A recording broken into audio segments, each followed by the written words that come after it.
Hello friends, welcome to Indian Food Recipes. இன்னைக்கு Indian Food Recipesல டேஸ்டியான ஒரு ஹெல்தியான ஒரு டிஷ் தான் பார்க்க போகிறோம். இது புதுவிதமான ஒரு டிஷ். நீங்கள் இதை ட்ரை பண்ணி பாருங்கள்.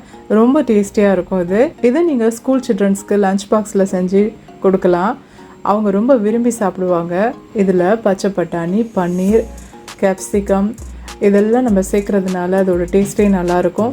ஓகே ஃப்ரெண்ட்ஸ், இந்த ரெசிபி எப்படி செய்யலான்றதை பார்க்கலாம். வாங்க வீடியோக்குள்ளே போகலாம். இந்த பன்னீர் ஸ்டஃபிங் முதல்ல ரெடி பண்ணிடலாம். பன்னீர் தேவையான அளவுக்கு எடுத்துக்கோங்க. அதை நல்லா கொதிக்கிற சுடு தண்ணியில் போட்டு ஊற வச்சுருப்போம். ஒரு 10 நிமிஷம் ஊற வச்சுருப்போம். அதுக்கு பிறகு பச்சை பட்டாணி, இது ஊற வச்ச பச்சை பட்டாணி, இதை நல்லா வேக வச்சு எடுத்துக்குவோம். அதோடு கொஞ்சம் உப்பு சேர்த்து வேக வச்சு எடுத்துக்கணும்.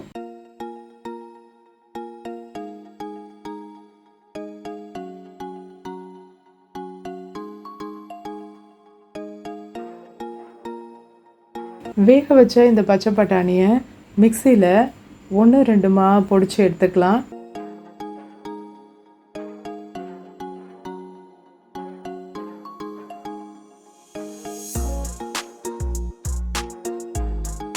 அதுக்கு அடுத்ததாக ஊறி இருந்த இந்த பன்னீர் எடுத்து நல்லா உளுத்து எடுத்துக்கணும்.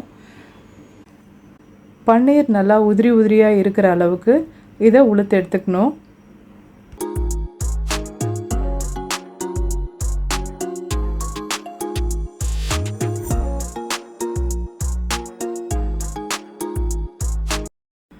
இப்போது இது ரெடி பண்ணதுக்கப்புறம் வானலில் கொஞ்சமாக பட்டர் ஆட் பண்ணிப்போம். இந்த பட்டர் கொஞ்சம் மெல்ட் ஆனதுக்கப்புறமா அதில் பொடியாக நறுக்கி வச்சுருந்த பூண்டு, பச்சை மிளகாய் இது ரெண்டுத்தையும் சேர்த்து அதில் நல்லா வதக்கி விடுவோம். அந்த பூண்டு நல்லா பொரிஞ்சதுக்கப்புறமா நம்ம தேவையான காய்கறியெல்லாம் ஆட் பண்ணிக்கலாம். இப்போ இந்த ஸ்டஃபிங் செய்கிறதுக்கு நான் எடுத்து வச்சுருக்க காய்கறிகள்லாம் பார்த்திங்கன்னா, பெரிய வெங்காயம் சின்னதாக பொடியாக நறுக்குனது, கேரட் அது மாதிரி பொடியாக நைஸாக நறுக்கி எடுத்துக்கணும்.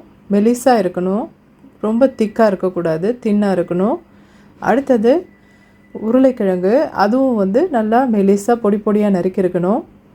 அப்புறம் கேப்சிகம், குடைமிளகாய் அதுவும் பொடியாக நறுக்குனது சின்ன பீஸாக போட்டுக்கோங்க. அப்போ தான் அது ஸ்டஃபிங்க்கு நல்லாயிருக்கும். இப்போ முதல்ல வெங்காயம் போட்டு நல்லா வதக்கி விட்டுக்குவோம். அது ஒரு கோல்டன் ப்ரௌன் கலரில் வாரினதுக்கப்புறமா மற்ற வெஜிடபிள்ஸ் எல்லாத்தையும் இதில் ஆட் பண்ணி அதையும் நல்லா வதக்கி விடுவோம். இந்த காய்கறிகளுக்கு தேவையான அளவுக்கு உப்பு சேர்த்துப்போம். அதை நல்லா வதக்கி விட்டு சிம்மில் வச்சு லோ ஃப்ளேமில் இதை பாயில் பண்ணி எடுக்கணும். இதை கொஞ்சம் தண்ணி கொஞ்சமாக தெளித்து விட்டு வேணால் வேக வைக்கலாம்.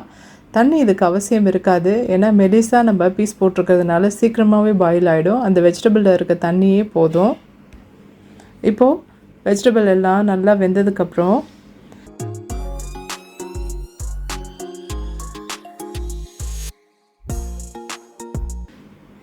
இதோட நம்ம பச்சை பட்டாணி ஆட் பண்ணிப்போம். பொடிச்சு வச்சுருந்த இந்த பச்சை பட்டாணி அதை நல்லா மிக்ஸ் பண்ணி விட்டுடுவோம். அதுக்கு பிறகு இந்த பன்னீர், உளுத்து வச்சுருந்த இந்த பன்னீர் எடுத்து ஆட் பண்ணிப்போம். அதையும் நல்லா மிக்ஸ் பண்ணிப்போம். இப்போது இதோட கொஞ்சமாக தண்ணி ஆட் பண்ணி, ரொம்ப அதிகமாக தண்ணி ஆட் பண்ணிடக்கூடாது, தெளித்து விட்டு அது மாதிரி தண்ணி கொஞ்சமாக ஆட் பண்ணி இந்த பன்னீரை கொஞ்சம் ஒரு 5 மினிட்ஸ்க்கு பாயில் பண்ணி எடுத்துக்கலாம். அதை நீங்கள் மிக்ஸ் பண்ணி விட்டுக்கோங்க.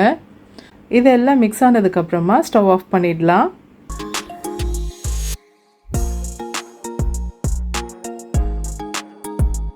இப்போது இதை பன்னில் ஸ்டஃப் பண்ணி எப்படி செய்கிறதுன்றதை பார்க்கலாம். ஃபஸ்ட்டு கடைகளில் நமக்கு பன்னு கிடைக்கும். அந்த பன் வாங்கிட்டு இதில் நம்ம ஸ்டஃப் பண்ணிக்கலாம்.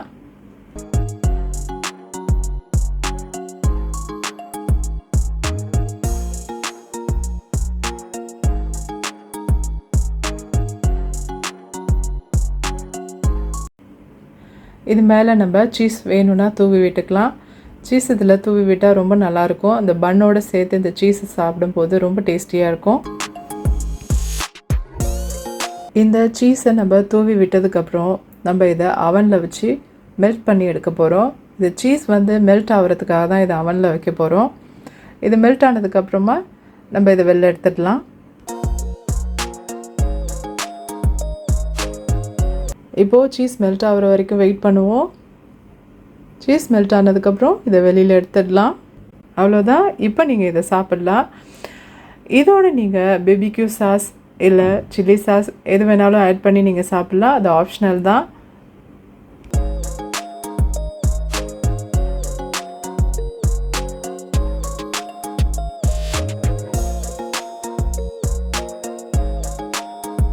இப்போ இதே பன்னீர் ஸ்டஃபிங்கை நம்ம சப்பாத்திலையும் நம்ம ஆட் பண்ணி செய்யலாம்.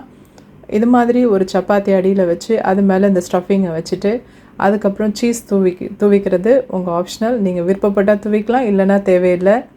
அதோட மேற்பக்கமாக ஒரு சப்பாத்தியை மூடி அதை சுற்றி நல்லா அழுத்தி ப்ரெஸ் பண்ணி விட்டு மூடி விட்டுட்டு இதை வேக வச்சு நீங்கள் எடுத்து சர்வ் பண்ணலாம்.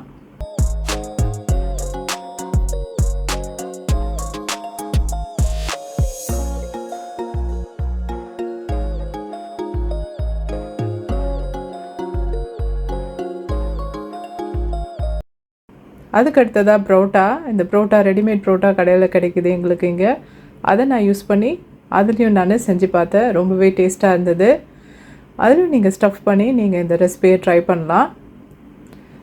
அவ்வளோதான் ஃப்ரெண்ட்ஸ், டேஸ்டியான ஹெல்த்தியான ஒரு ரெசிபி உங்களுக்கு நான் கொடுத்துருக்கேன். இந்த வீடியோ உங்களுக்கு பயனுள்ளதாக இருக்கும்னு நம்புகிறேன். தேங்க்ஸ் ஃபார் வாட்சிங் திஸ் வீடியோ. தேங்க்யூ.